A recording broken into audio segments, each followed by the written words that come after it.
Who is it? Hey, Vinny! dude, are you there? Hey, what's up, I'm my here, brother? man. How are you, Dude, man? I don't have a scary story, man.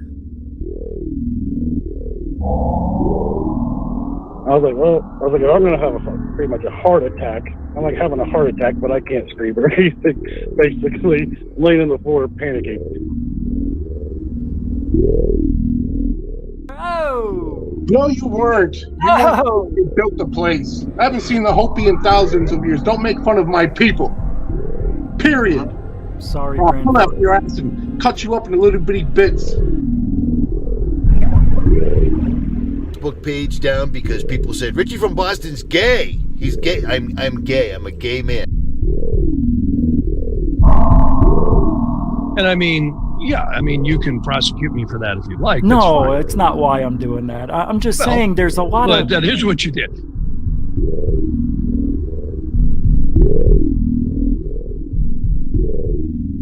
Bigelow started buying websites, including one in British Columbia, Canada.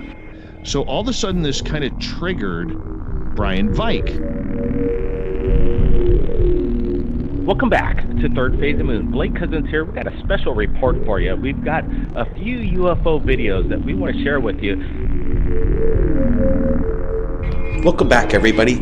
Blake Cousins, along with Orlando Smith and Brent Cousins, we're going to be going over incredible imagery. Third phase of the moon. Third phase of the moon.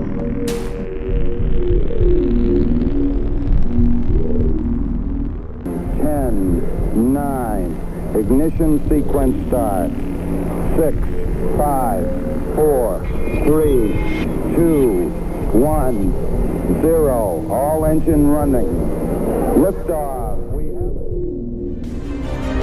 You were either in or you were either out, brother. But the cream will rise to the top for you.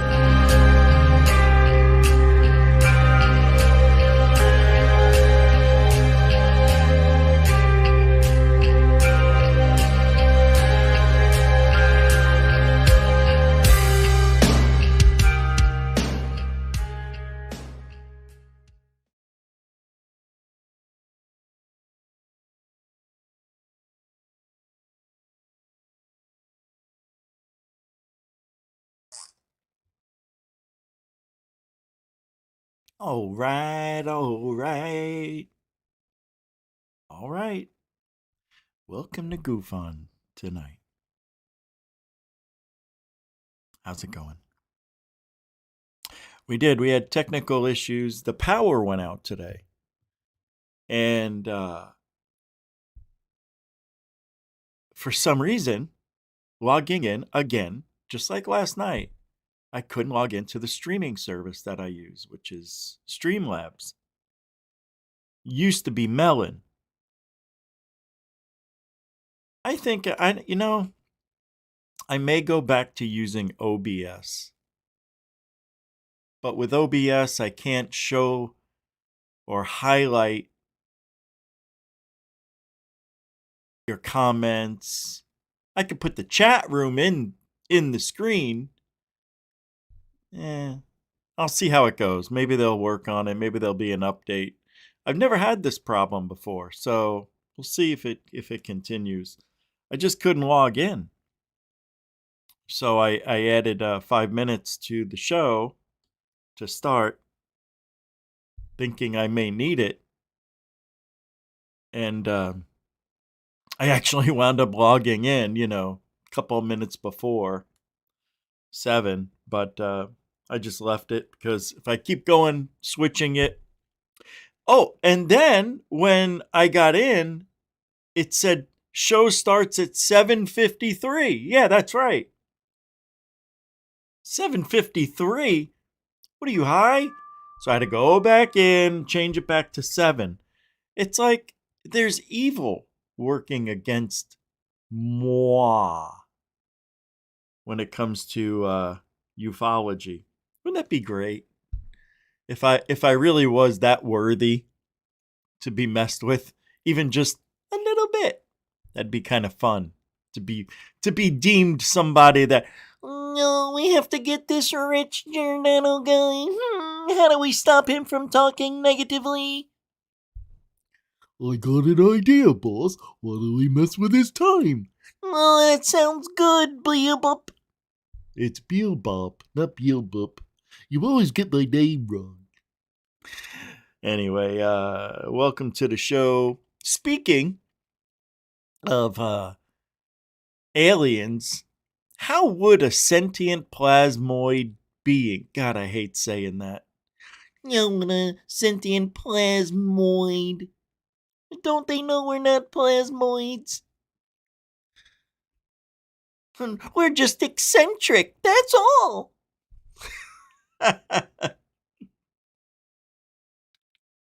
Made myself laugh. Where would they originate from? Earth? We're going to ask Gemini about that. Yeah. Mm-hmm. Oh, Gemini's a gem. I call her Gem for short. We have this relationship. I tell you, one night we were... Anyway, welcome to the show. Hope you, yeah, like that movie, Her. Did you ever see that movie? Her. I can't remember the person who was in that movie. Popular person. Had a relationship with his phone? AI? Or something like that? Yeah. How do I look today, Johnny? You look marvelous. That would be nice to have a relationship with your phone like that. Where are we going today, Richard? Well, let me tell you something, Sammy. Yeah, Sammy, short for Samsung. You guys are slow. Anyway, we're going to do that, plus UFO news, and no more. That's it. We don't have much more. My shoulder still hurts. Oh, man. If anybody knows how to get rid of shoulder pain just for the hour, I got, I wedge my, and I push, right there. Yes. Oh, God, that hurts. Oh, that felt good. Oh, that is painful. Yeah, I'm finding out at 58 years old, I'm not 35. I'm just saying. For those of you who want to try to bring the youth back, it's not easy. But since February 24th, I've gained 8 pounds. That's not bad. 8 pounds. Yep. I wish I was juicing. I will be, though, someday soon. Oh. Is testosterone replacement therapy juicing? No, I don't think I'm juicing. It's too much information for a UFO channel. All right. What a weird...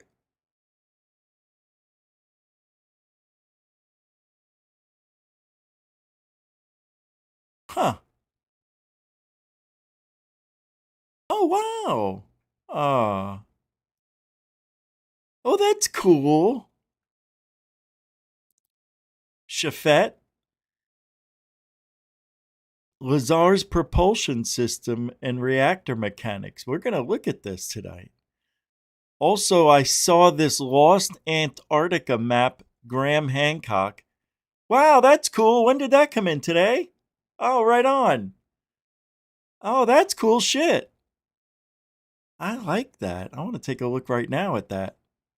They're lying about Antarctica. I always love talking about Antarctica.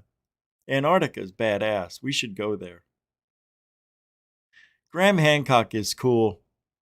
He's a cool dude. I've got his books. What is it? fingerprints of the gods, and then no more fingerprints. Something like that. Part 2. What happened there? Juge Ange became a member again. How many years is it now? 41 months. 12, 24, 36, 37, 38, 39, 40, 41. You have 3 years and 5 months. Dang, Jade. Say word. Thank you very much for being a schmember. This is killing me. I gotta tell you, I didn't expect this. I fell asleep on it, and then it made it worse. I was doing fine all day. And now I've got this son of a beep mother boop in me.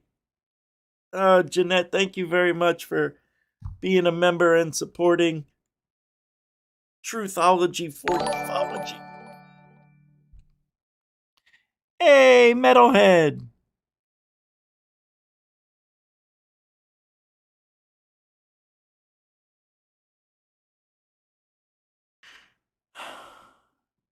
You believe there are free trips to Antarctica for guys like me? Yeah.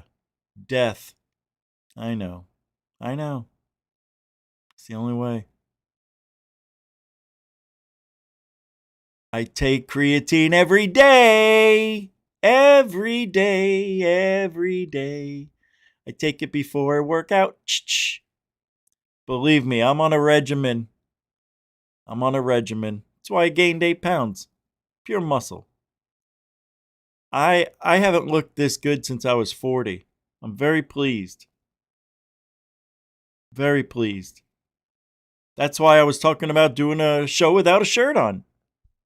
And I won't do that, but maybe I will, just for the gay guys here.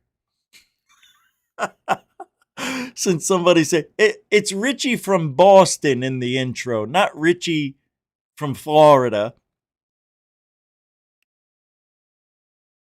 It's funny.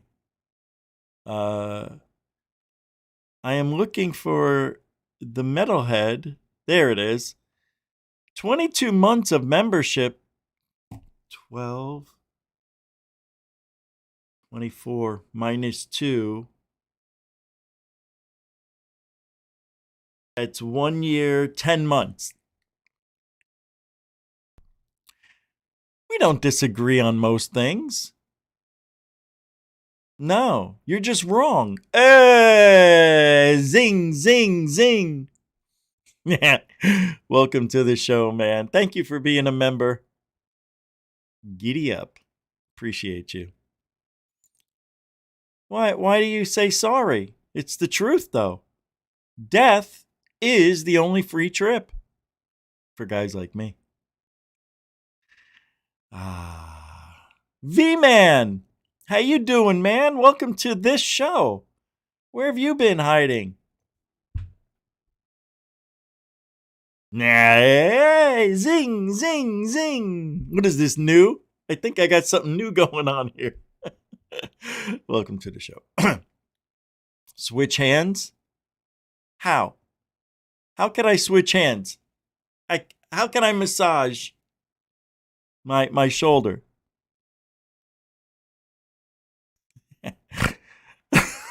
I just snorted. I think in my I have what do you call that when you snore at night? You know, when you stop, your breathing stops. What is that called? Anyway, I've got that. And I fell asleep. Man, my throat was sore from... You know, one night, the weirdest thing, I don't know how it happened. I accidentally started recording my sleeping. And it was very long. Like, it was like an hour, I think. Oh my God. I never heard myself snoring before. See, this is why nobody could live with me. You can't. I would be waking you up well, not anymore. I don't think I do it as much.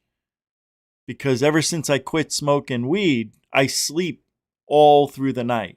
9 days out of 10, 9 times out of day. Why am I talking about all these things? Let's get to work. Let's just get to work. Leonard McCoy, you think so, Leadfoot? How you doing? Good to see you. Welcome to this show.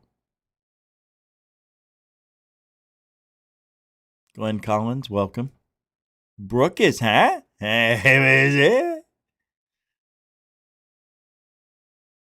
Well, if you're, because I get, look, the first thing that went through my mind was switching hands. I thought you were talking about, right? That was the first thing that went through my mind.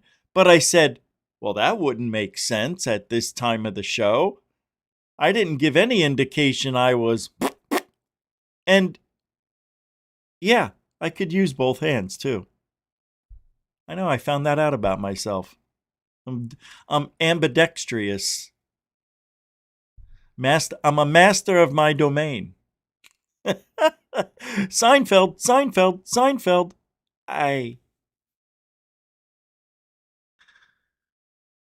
George cheated. He cheated. Jerry actually won. All right, let's get started. Sleep apnea. That's what it is. You know, I think there's a black girl who's got that name. Is my daughter sleep apnea? That's funny. GQ called Rich about headlining their Calvin Klein Speedo feature spread. How did you find out about not? And it's for 55 and older. How'd you find out about that? That's bizarre. Yeah, that actually happened. I never talked about that. Dude, you're freaking me out. And Playgirl. They want to bring it back. Yeah. Yeah. And they're going to start with all the ages. Yeah. How'd you find out about that? That is bizarre. Welcome to the show. I need to find out how you found out about that. Brooke. Oh, I already said hello. Oh, say it again. Brooke is intergalactic acnea. You see the dyslexia right there? Intergalactic acnea, because I saw sleep apnea and I just, there's something wrong with me. Oh yeah, I got sleep apnea. Oh no, I mean I'm dyslexia. I'm having déjà vu. Grimblegrum. I don't know if you're talking about me, but barely. Just barely. I knew we were a little blurry. Today.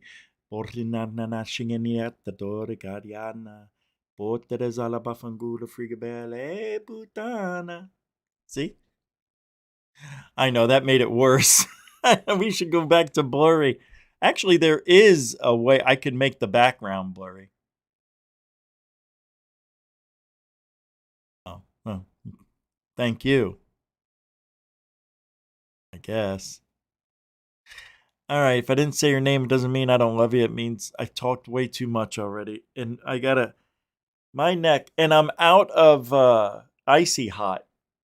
Damn it. I knew I needed it. Icy Hot has gotten so expensive now. It's like $8 for a roll-on. It used to be $4. Ah. Ah. Ow. Ah. Ow. Ow. Ah. UFO 91_1. New. Brian Yates. Giddy up. Told you. Oh. You're taking a piece of me. Didn't I see Chicken Coop here a minute ago? Welcome to the show if you're still listening. I know you're not really doing the chat as much. Oh, God. All right, that was a little better. Residents of a village in Peru claim that aliens dropped this weird creature by a nearby farm. The local residents of a village claimed that the 7-foot aliens who were floating and armored attacked them. John, do you have any video evidence for that? I sure do. Check this out, Richard. I'm waiting. Here it is. Check it out. Oh. Can you believe this stuff that's going on? Look at this thing. This is real. Oh, look, you know what that looks like? Buttholes. But this is real. See, now this is what an alien would look like to me. This is really original. This is good stuff. You hear it's got gold chains around each eyeball. Isn't that weird? That's real. No, we're from... Isn't that cool? Bows. It looks like buttholes. They're eye holes. This is real. It's in our ocean. Or near a farm.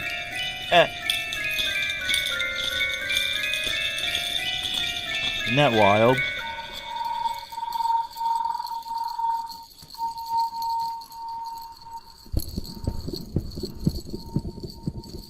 Rolling my shoulders. I don't slouch. And that's when my form is perfect in all of my workouts. I just worked out so hard. I'm sore. And I slept on it. And I'm old, dude. Got to remember that. I'm not young. I'm old. I hurt my shoulder when I was 21 years old. The one that hurts. And when I got back to working out after I was in the hospital back in March, I tweaked it by accident. I had a weight in my hand, and I pushed up, and I went to go harder. I wanted to get it up, and it gave out. And ever since then, I've been struggling with it and re-injuring it. And yeah, it's sore as hell. But I know what I'm doing. All right. So I think. Let's go to Antarctica. Unexpected. I didn't know we were going to go here, but I think we should go to Antarctica. And this is from Classified Context. This came out today. Today. I usually don't play videos on the same day. Well, let's take a look at what Graham Hancock-a-doodle-doo has to say. That's funny too. Graham Hancock-a-doodle-doo. More than 30 years of your life to understanding. What it is a puzzle. I'm puzzled by aspects of the human past. There could be, and I think there's a lot to suggest there was, a major forgotten episode in the human story. Absolutely. That's why I refer to us as a species with amnesia. And when I use that phrase, I need to give credit to Immanuel Velikovsky. Hey man, does that guy look like Will Smith but better? That looks like Will Smith. No, they don't all look alike. That's rude. Who said that? We're a civilization with amnesia. A lot to suggest there was a major forgotten episode in the human story. That's why I refer to us as a species with amnesia. And when I use that phrase, I need to give credit to Immanuel Velikovsky, who wrote a book called Mankind in Amnesia. I think we are a species with amnesia. I think we have forgotten something very important in our own past. And when I turn to the experts, I find much of what they say very interesting and very useful, but some of what they say extremely unsatisfactory and not responding to the problems that I have in the past. And that's led me to take my own approach to the past, to look at that and to offer readers, because I'm mainly an author, occasionally make TV shows, to offer them an alternative point of view, which is rational and solidly based, but which is contrary to key aspects of the mainstream narrative. We only have decipherable written scripts from the last 5,500 years maximum. Before that, we don't have any writing that we can, at any rate, read. Go back 10, 12, 15, 20,000 years. All you can base it on from an archaeological point of view is what they can dig out of the ground. And I think what they're missing, the ancients did leave us memories of what they went through. We have myths and traditions and scriptures from all around the world which record a gigantic cataclysm affecting the human race, and all but 12,500 years ago. Wiping out the human race. Everybody knows the story of the flood of Noah, of course. The flood of Noah is just one example of hundreds like that of stories from around the world. Archaeologists pour scorn on Plato's story of Atlantis.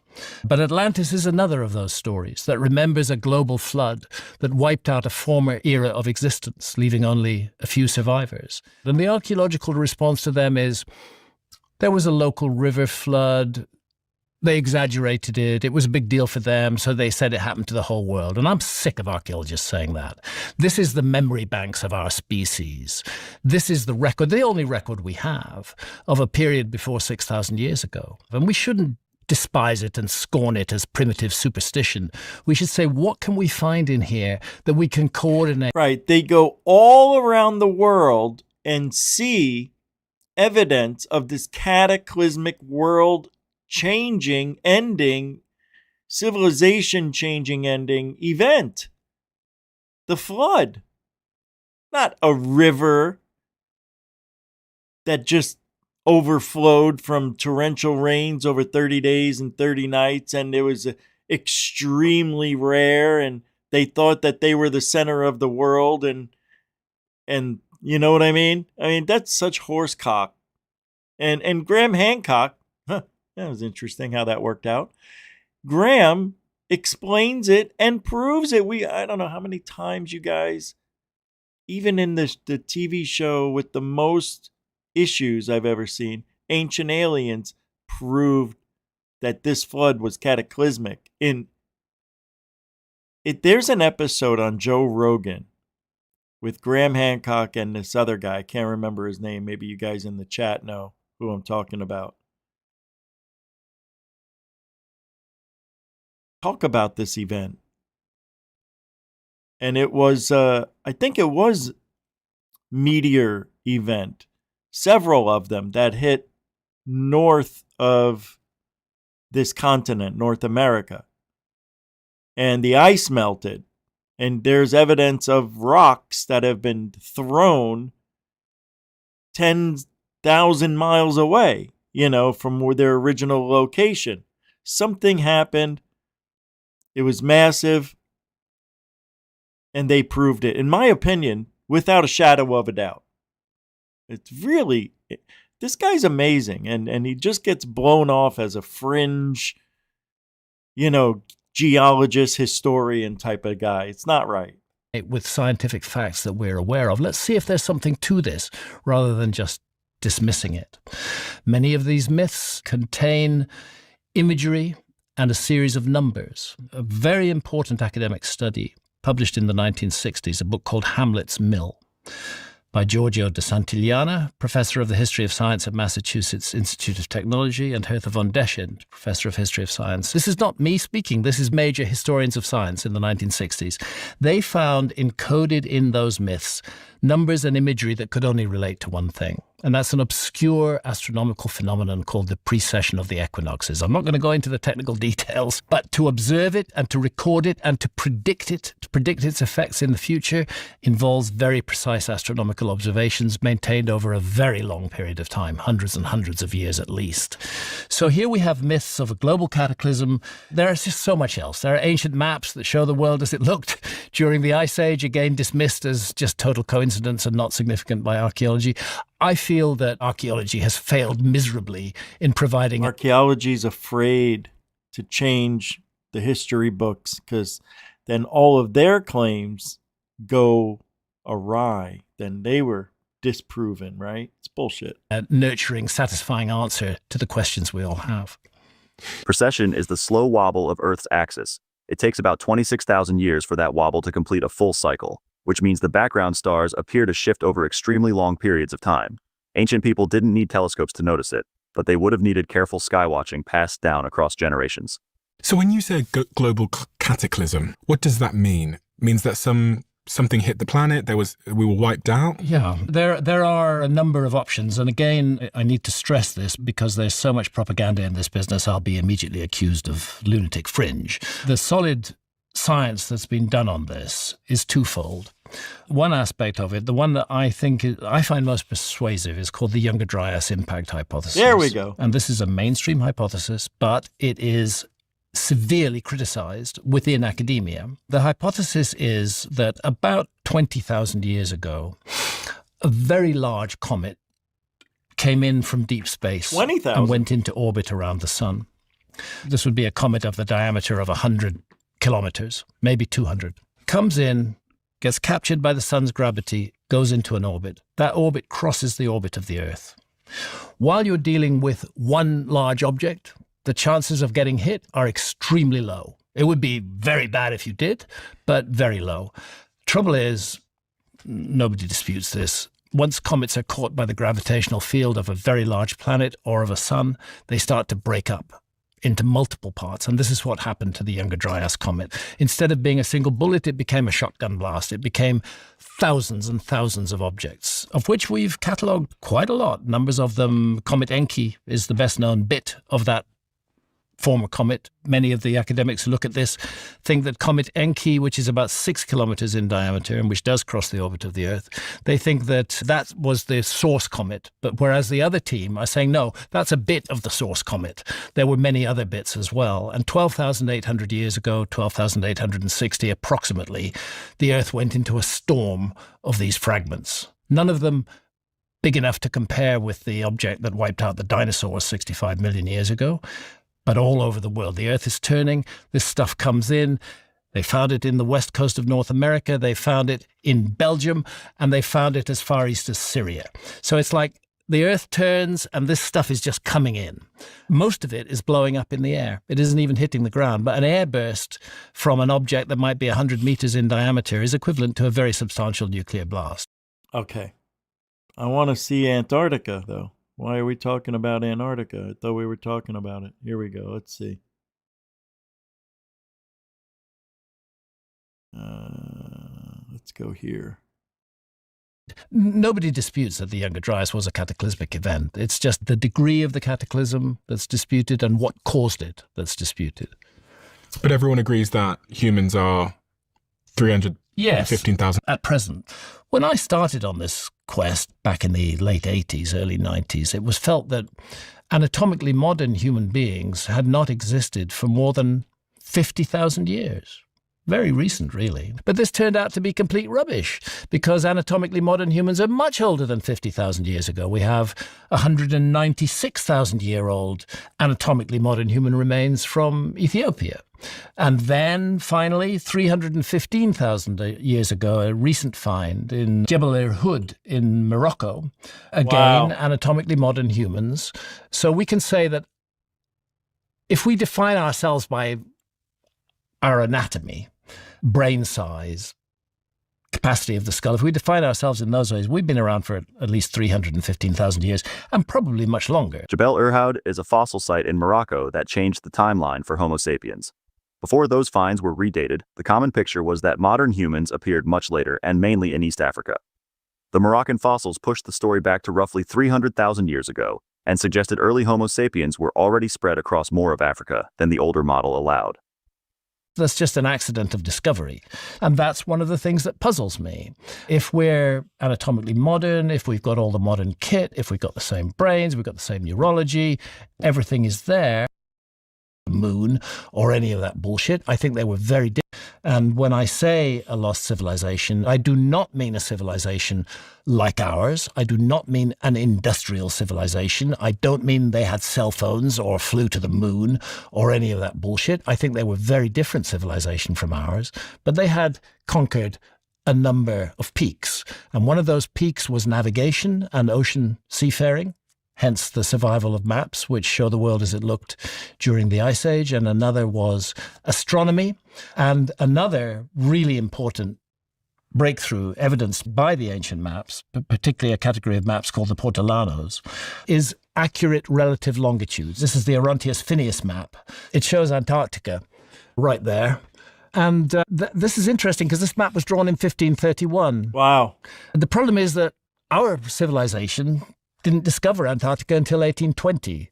So its appearance on a map drawn in 1521, particularly when we know that the map was based on older source maps, and the map maker tells us in his own legend that he has uncovered material previously hidden in darkness. When we find that, we have to begin to wonder what is going on here. Had somebody found Antarctica long before we did and mapped it with extremely accurate relative longitudes? And that's important because our civilization didn't crack the longitude problem until the mid-18th century. What that meant was that if you're on a vessel sailing west or east, you might be 300 miles closer to a coastline than you think you are. And suddenly you're on it in the night and you're dead. Once you've got longitude work out, you know exactly where you are. We didn't get that until 1750s, 1760s, thereabouts with Harrison's chronometer. So finding good longitudes on very ancient maps is another puzzle that I don't think archaeology solved. Longitude was the life or death problem of ocean navigation. Latitude could be estimated from the sun or stars, but longitude required knowing the time difference between your ship and a fixed reference point back home. John Harrison's marine chronometer made that possible in the 1700s by keeping accurate time at sea, where ordinary clocks failed from motion, moisture, and temperature changes. So you think there could have been a civilization 20,000 years ago, which was before this young Dryas moment, where I've got this photo here, which I'll throw up on the screen. Yeah. I think you say is evidence that something took place. It is. That's the Younger Dryas boundary. And I'm with Alan West, who's one of the scientists from the Comet Research Group who are working on the Younger Dryas hypothesis. And our hands are on that black stripe running through the middle of the draw. And that is soot. That is evidence of wildfires burning. It's full of nanodiamonds, tiny little diamonds, microscopic size, which are a classic product of comet impacts, microspherules, some platinum, some iridium, all signatures of a cometary impact. And there it is. It's about 5 inches thick. That layer is the Younger Dryas boundary layer. It dates to 12,800 years ago. So for anyone that can't see... That's ridiculous, isn't it? Look at how thick it is. 5 inches. There's a lot of soot. That lasted quite a bit, didn't it? This is found all over the world. Black stripe. Pretty wild stuff. Pretty wild. Wow. 1,000 years ago, but you believe there's strong evidence that there could have been? Yes. So civilization then, in your definition of the word, how do you define that? A group of people gathering and working together? Fundamentally, it involves the willing organization or the unwilling organization of labor. If you look at a site like Göbekli Tepe in Turkey, we have it on our timeline here somewhere. It's 11,600 years old. This is really an extraordinary site. It's a very sophisticated site. It's very large. It consists of large T-shaped megaliths that can weigh up to 20 tons. There are precise astronomical alignments in it. This was not done by 2 or 3 people working together. That's the Göbekli Tepe today, covered by a modern canopy to keep. Isn't that crazy? That they were doing this 15,000, almost 16,000 years ago. And this is just one of many buried sites. These are all in the area here. And they said, they won't be able to unearth this stuff. It would take them 100 years to dig up everything, something like that. It's so big. Fair enough to keep the weather off it because it was previously deliberately buried by its builders. Right. But of course, there's much more around. Hundreds and hundreds more pillars are still underground. We know they're there because of ground penetrating radar, but they've not been excavated yet. So this was a major project. And interestingly, the people who built Göbekli Tepe, at the time Göbekli Tepe began, there was no agriculture happening there. They were all hunter-gatherers. Nevertheless, they did something that archaeologists used to say hunter-gatherers couldn't do. They organized themselves They made a huge project, they implemented it, and they delivered it, and Göbekli Tepe is not alone. It's one of dozens of sites like that all over Anatolia in Turkey. Göbekli Tepe sits in southeastern Turkey and dates to the pre-pottery Neolithic, before farming societies were fully established in that region. UNESCO describes its monumental stone enclosures as work built by hunter-gatherer groups between roughly 9,600 and 8,200 BCE. Wow. That's why the site became so disruptive. It showed that organized monumental building didn't have to wait for cities, kings, or written records. This was a highly organized, sophisticated hunter-gatherer civilization that was involved in making this place. I'm a little bit confused. So if the Ice Age ended 11,700 years ago, and Göbekli Tepe is 11,600 years ago, that means there's a 100-year gap between the end of the Ice Age and something as sophisticated as Göbekli Tepe. Not exactly, because dates in this frame, they're not spot-on accurate dates. Some will say the Ice Age ended 11,600. Some will say it ended 11,700 years ago. But the fact is that in this window, the world was warming up again. It was getting better. And that's when this project was created. And the mystery for archaeologists anyway, is that it was hunter-gatherers. And archaeologists are now having to come to terms with that. The idea was you had to have an agricultural community first in order to create projects like this, because that allows people to become specialists. If you generate a food surplus that you can rely on, then you can take people with certain skills and say, focus on that, become an astronomer, become an architect, become an engineer. We'll support you in doing that. That was the idea, and that was why it was felt that something like Göbekli Tepe couldn't be built until about 6,000 years ago, when there was widespread agriculture. But that turned out not to be true. Wow. It was built by hunter-gatherers, but within 1,000 years of it being built, agriculture becomes present in that How whole cool. area. Origins of agriculture are definitely earlier than we've been taught. Without planning it out in advance, you've got to draw it out somehow. There has to be a plan. It's not something you just wing. So there's a missing background to all of that, which bothers me. And again, so most people think civilization started, 6,000 years ago? Yes, that would be when civilizations become archaeologically visible. So you have ancient Sumer, Mesopotamia, which roughly 3,500, I'm going to use BC because everybody's familiar with that, roughly 3,500 BC, which is 5,500 years ago, approximately, we start seeing cities being built. We start seeing the beginnings of writing taking place. Round about the same time, the same thing is happening in Egypt. Maybe a couple of hundred years later, but the new work that's being done in Egypt is pushing Egypt much closer to Sumer, narrowing that window. Effectively, you can say that these two civilizations become archaeologically visible at the same time. And they're not alone, because on the other side of the world, in Peru, there's a civilization now recognized called the Caral Supe civilization, which built pyramids, which also goes back 5,500 years. And this is one of the mysteries I'm looking at now, is why we have these apparently coincidental emergence of high civilizations in the same window all around the world. Indus Valley civilization, roughly the same, 5,000 years old. Yeah, we're looking at Caral here, I think. Yeah.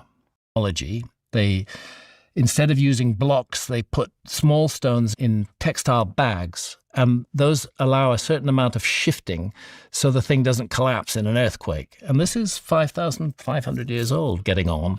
So again, not an agricultural civilization at that time. They're a hunter-gatherer civilization. So archaeologists are having to confront a reversal of their model at the moment, and I think there's room in that reversal of the model for a forgotten episode in the human story. This is absolutely nuts.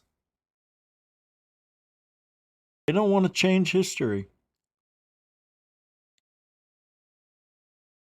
They don't want to change what we allegedly know already. What did I see here? I see something. Let's go here. We're almost done. God, who's called Enki, says to Atrahasis, I'm going to save you. Build a boat. Build it now, a big one. Put into it the seeds of all things that you will need. Bring each animal of every kind into your boat. This is a kind of survival arc, which is exactly the same as Noah. Noah's Ark is just copied on that. It's just borrowed from that. And to people that say these are just stories, these are fictions that someone wrote and then they passed them down, and there's no truth in these things. Atrahasis is one of the older Mesopotamian flood traditions, preserved on clay tablets from ancient Babylonia. In that story, the flood hero is warned before the catastrophe and told to build a boat to preserve life. That's crazy. Later versions appear in the Epic of Gilgamesh, and the similarities are why scholars have long connected Mesopotamian flood stories with the biblical Noah tradition. They're welcome to say that. I just happen to think they're not, and my job has been to make that case. I do not claim that I have proved there was a lost civilization. Any archaeologist who says Hancock claims he's proved that is lying. I don't claim that. I claim I'm puzzled and mystified, and I'm going to complete that journey as long as I can. I'm going to carry on investigating and looking into all aspects of this, because that's what I'm here to do. And that lost civilization, you said they were seafaring, potentially. Seafaring, yeah. Which means they had boats? Yeah. So we know, for example, that anatomically modern human beings reached Australia 60,000 years ago. Those involved significant sea journeys. They reached Cyprus in the Mediterranean 14,000 years ago. Again, they involved sea journeys, not engine boats, not metal boats. You can do it on quite simple craft. Look at the Polynesians. Look at the vast distances that they explored on outrigger canoes. Long-distance seafaring is older than most people assume. Reaching Australia required crossing sea gaps tens of thousands of years ago, and early visits to Cyprus also required watercraft, because Cyprus was never connected to the mainland by a land bridge. That doesn't prove a lost global civilization, but it does show that prehistoric humans were capable of organized sea travel far earlier than the old stereotype of isolated cave people suggests. So yeah, boats, but not our kind of boats. How, if they're traveling the seas in boats, how they aren't classified as a civilization?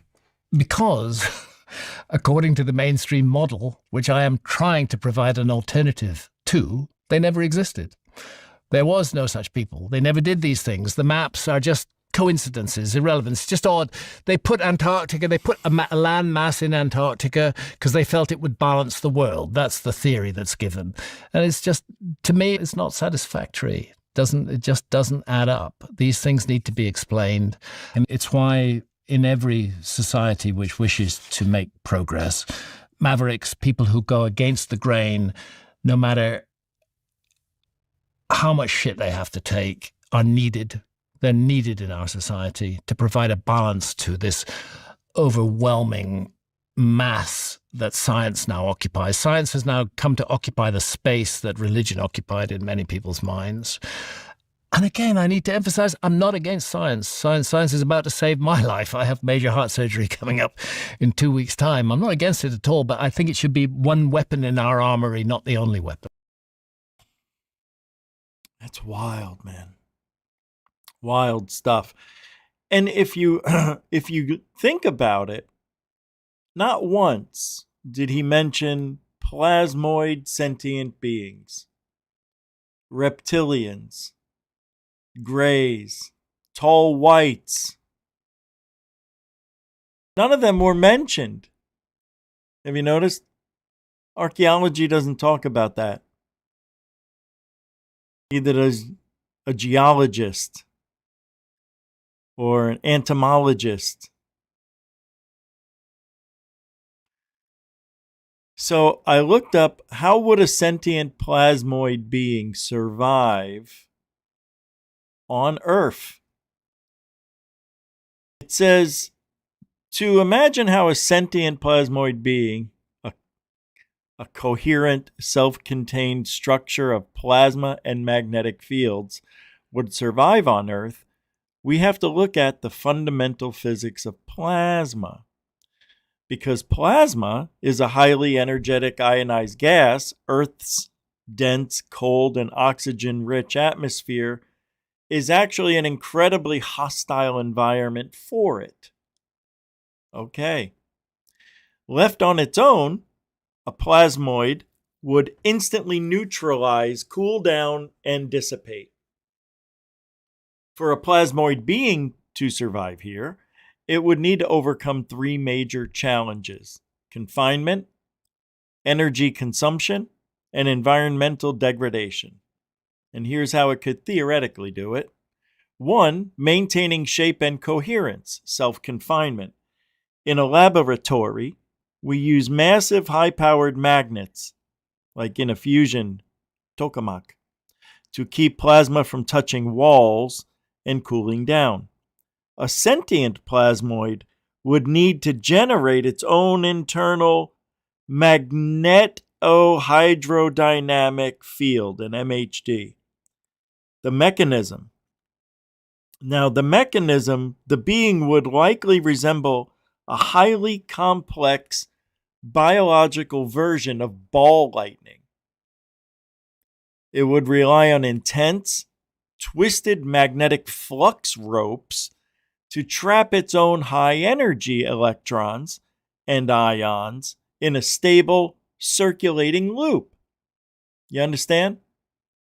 So it would have to have these rope-like things taking energy and sucking it in and releasing, and it would have to be this constant flux of energy to be contained within its own being. The skin. It wouldn't have skin, but rather a powerful electromagnetic boundary layer. If this magnetic field ever collapsed or fluctuated too wildly, the being would literally pop out of existence in a flash of a light. It's pretty cool, flash of light. The second is feeding and energy consumption.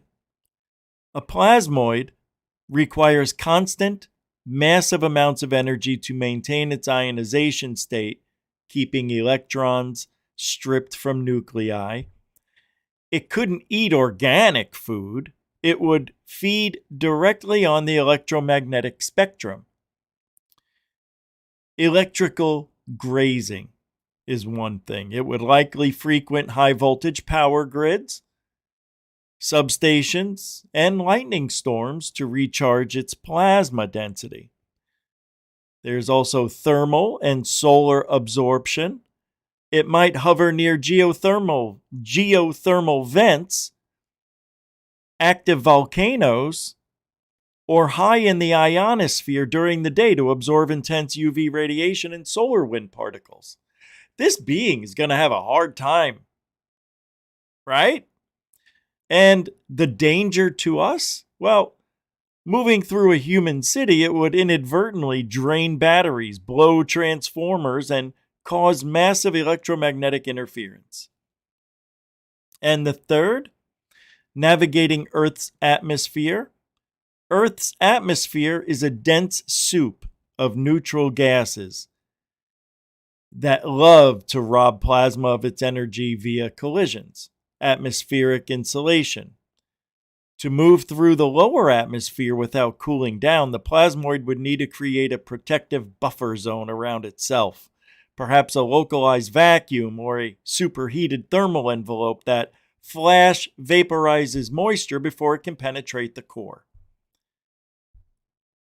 Now, to conserve energy, it would, hiding in plain sight, it might lower its ionization state, becoming invisible to the human eye, until it needs to move quickly or feed, at which point it would glow vibrously, ranging from neon blue to brilliant orange, depending on the gases it's ionizing. And 4, communication and perception. Without vocal cords or ears, a plasmoid's interaction with the world would be entirely electromagnetic. Perception. It would likely see the world in terms of magnetic fields, electric currents, and radio frequencies. Humans would appear as faint, low-frequency, bioelectric blips. Blips. Communication. It would communicate by modulating its own electromagnetic emissions, manipulating local radio waves, Wi-Fi signals, or creating auditory clicks and humming by rapidly heating and cooling the air around it, similar to how plasma speaker works.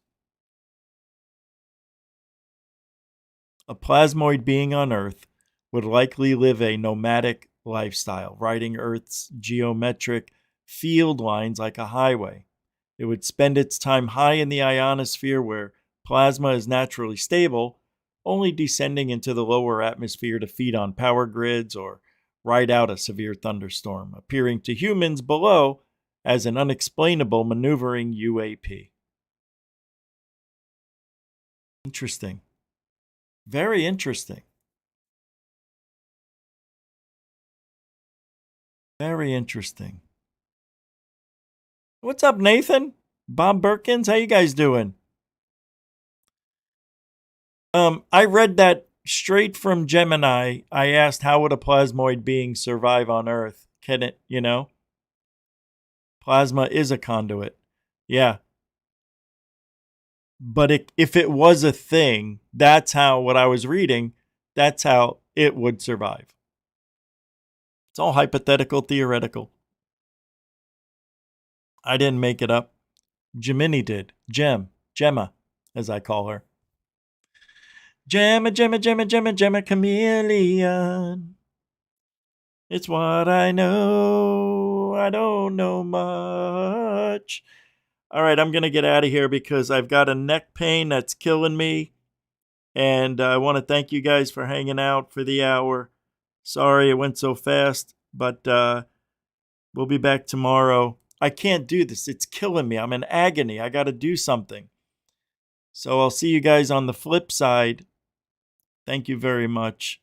And look, hey, if you ain't looking up, you know the rest, right?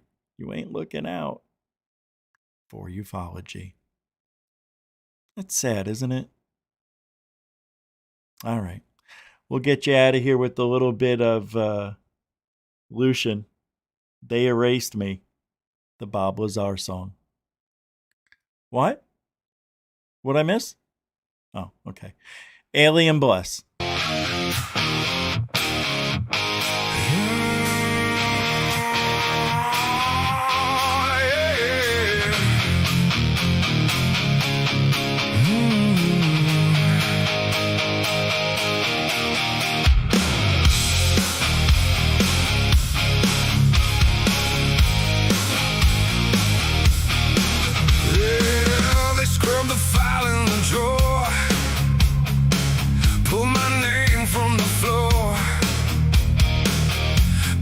Trails turn to smoke like I never was there before. School stamps gone from the page. Years of sweat, years of proof. They don't just break your voice, they go straight for your roots. Tie my hands to my light, still I stand in the light. Call me a liar if you want.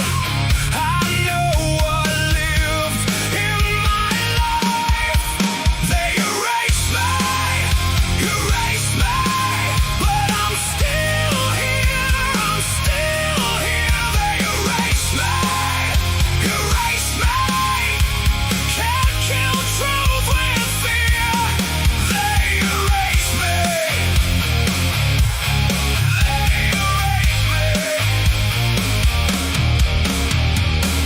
Bob Lazar in the crosshairs, every record wiped clean. Like a man can't be real if they build